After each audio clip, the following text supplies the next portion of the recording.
Magandang araw po sa inyo lahat. Sa mga nagpapakalat sa TikTok ng merong masamang balita kay former President Duterte, hindi po yun totoo. He is alive and kicking at binabati kayo. Mga kababayan ko, kumusta kayong lahat? Ako po yung matanda na. At hindi natin maiwasan yung balita na ngayon nagkasakit. Wala naman akong sakit at feeling ko hindi naman ako mamatay ngayon kagad. Nandito ako sa bahay, dito si Bong. Ako retired na, makita ko Bong yung maliit ko na bahay. Kain lang niya. Housing lang ito.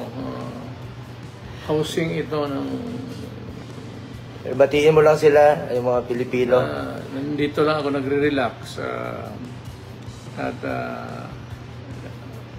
nagbabati sa inyo ng magandang araw sa lahat ng Pilipino. Yung nagpapakalat, huwag kayong magpapakalat ng masamang balita. Alive and kicking. Siyempre, may edad na po si dating Pangulong Duterte. Kahit papano. May konting sakit, pero at his age, he's very healthy. Alam mo, matanda na ako. Nagsilbi na ako sa inyo ng pinakamatagal. Mayor, ilang taon, presidente. Huwag kayong magtaka kung mamamatay ako. Mas mabuti pang magtanong, bakit pa buhay pa yan? Bakit tayo na magpahinga, matanda na? Yun pa ang tanong yun. Pero kung sabi mo, balitaan ninyo, may chismis, mamatay ako. Lahat tayo, ikaw, ako, lahat ng kaharap ko sa mundong ito, mamamatay tayo. Hindi ako exception.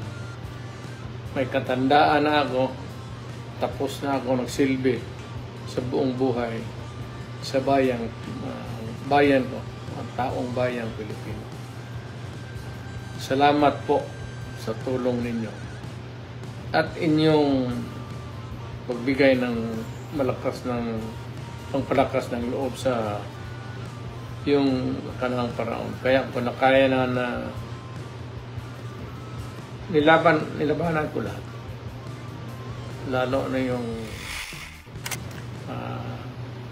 tapos na ako, retired na ako.